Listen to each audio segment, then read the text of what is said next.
Have you ever looked back on the past couple years, maybe even the last decade, and thought to yourself, what was I thinking? When it comes to nutrition and health, there are a lot of things that we like to try out and find out later that probably not the best idea. Now in this video, I'm going to share with you the 6 nutrition mistakes that I have made in the last 10 years that I wish I didn't.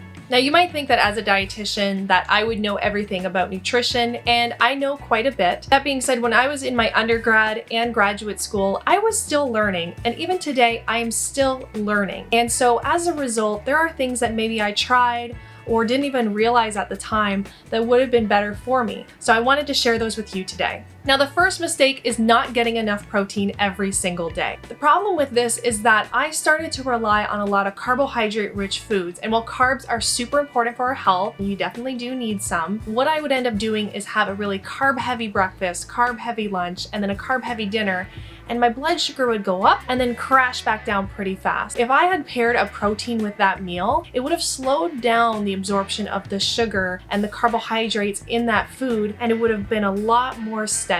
And as a result, I wouldn't have had these giant crashes in my energy. The problem when your energy crashes so fast is you feel really hungry, you feel really tired shortly after a meal. When you pair your meals with protein, you're essentially delaying the release of energy and allowing you to have much more steady energy levels. And protein also takes a longer time to digest. And because of this, it sits in your stomach a lot longer and it helps you stay full or satiated. So that is one thing I wish I would have done. And now I always make sure that I have protein at every single meal, and my hunger levels have been a lot lower and my energy levels have been a lot higher. The other thing I noticed was that when I started making sure I had more protein at every meal, I saw greater results from my workouts, and my hair and my skin and my nails also looked a lot better. The second mistake I made was eating a certain way because it was popular. For example, when I was in my grad studies, I tried eating a lot more plant-based foods, and I absolutely love having plant-based meals. I do not eat meat at every single meal. But what I realized over time was that I didn't actually enjoy eating this way that much. And I really did enjoy having a little bit of animal products in my diet. Not overdoing it, but at least having a little bit. Once I started reintroducing foods that I was removing just to try it out, and because maybe it was popular at the time, I found much more joy in the meals I was having, and also my energy levels were a lot better too. The third mistake that I have made is not having a meal or at least a snack before having a coffee. Now, if you know me, you know that I am a coffee fanatic. I absolutely love coffee. I have it multiple times a day, and I'm not going to stop. That being said, it's important to make sure that you're having something prior to having coffee if you can. The reason why is because when you consume caffeine, it can lead to a temporary increase in your cortisol levels. Now, it's not going to stay elevated for very long, but it can for a very short period of time. And in some cases, this can make you feel extra jittery. It can increase your anxiousness. And so having a little bit of food prior to that can actually help slow down that cortisol response and help you feel a lot better having the caffeine. Now, I'm the type of person who needs to eat breakfast right away in the morning, but I have a lot of friends and family members who could never have a full-blown breakfast as soon as they woke up. So for one of my friends, I recommended having just a banana first thing in the morning and then having their coffee, and they told me that they felt so much better doing that and continues to do it to this day. The fourth mistake I made was removing less processed foods for more processed foods. So when I was trialing a more plant-based diet, I was introducing a lot of processed plant-based alternatives and replacing that from the typical foods that I would have that were more animal-based but less processed. Now, you can definitely eat a plant-based diet that is minimally processed. Actually, most plants are minimally processed, but I do recommend that if you're going to have a plant-based diet,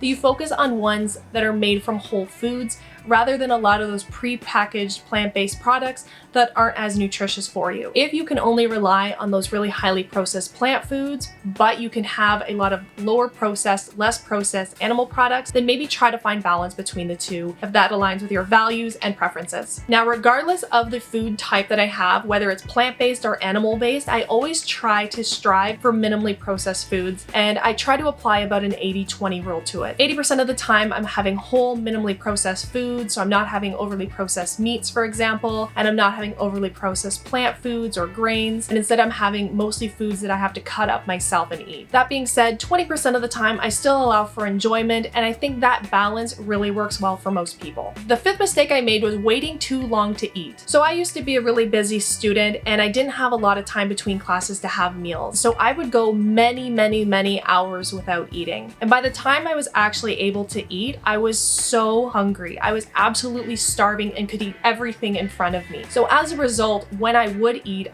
really large portions. I would get really full. Obviously, my blood sugar levels would spike and then crash, and this just was not a good scenario for me. Now what I try to do is if I know I'm going to have a really busy day, I always make sure that I pack a snack or eat when I possibly can. So if, for example, you are going between classes and you have a 10-minute break, even if you don't have time to sit down and eat, maybe on your way to class you can eat a granola bar or eat some nuts or really anything that can at least get you by before your next meal. Ideally, I would recommend a snack that has a bit of protein, a bit of fat, and a bit of carbohydrates. That balance really helps you stay full and satisfied for a lot longer. And the last mistake that I made was not having enough different types of plants in my diet. Most research has shown that it's ideal to get upwards of 30 different plants in a week. Now I know that sounds like a lot, but it does add up pretty quickly. So think, for example, if you were to have some garlic, some onions, maybe you had some broccoli and cabbage and lettuce in your salad, maybe you had a sandwich with a tomato on it. These things add up throughout the week. And the more diversity in plants that we have, the better it actually is for our gut microbiome. Having more plants in the diet has been associated with increased microbial diversity. This essentially means that we have a lot of different microbes that help support our overall health, and this means that we have a lot of different microbes that are existing in our gut that help to promote our overall health. My main issue was that I was having a lot of different vegetables and fruit in my diet, but it would be the same typical few ones. Now I try to make sure that I'm having a different type of vegetable each day, or I'm trying to add a different fruit each day, even if it's just one little portion. It does add up over time. Not only will it actually help increase the microbial diversity in your gut, but it can also make sure that you're getting a variety of different vitamins, minerals, and phytonutrients. Remember, when we say plants, it's not just vegetables and fruit, it's also nuts and seeds. It's also different types of grains. Coffee beans are also included in this, tea. So it can be challenging at first, but once you actually start playing around with it, you might be able to add more than you think to your diet. Now, these are just some of the mistakes that I made while I was learning more about nutrition, and I'm sure a lot of you also wish you had done different things in the past. But remember that we are always learning, and there's always room to grow and learn more about nutrition and the foods we eat. So let me know in the comments some of the mistakes that you wish you didn't make in the past, and the changes that you have made now in your life that you notice have made the biggest difference for you. And I'll see you in the next video.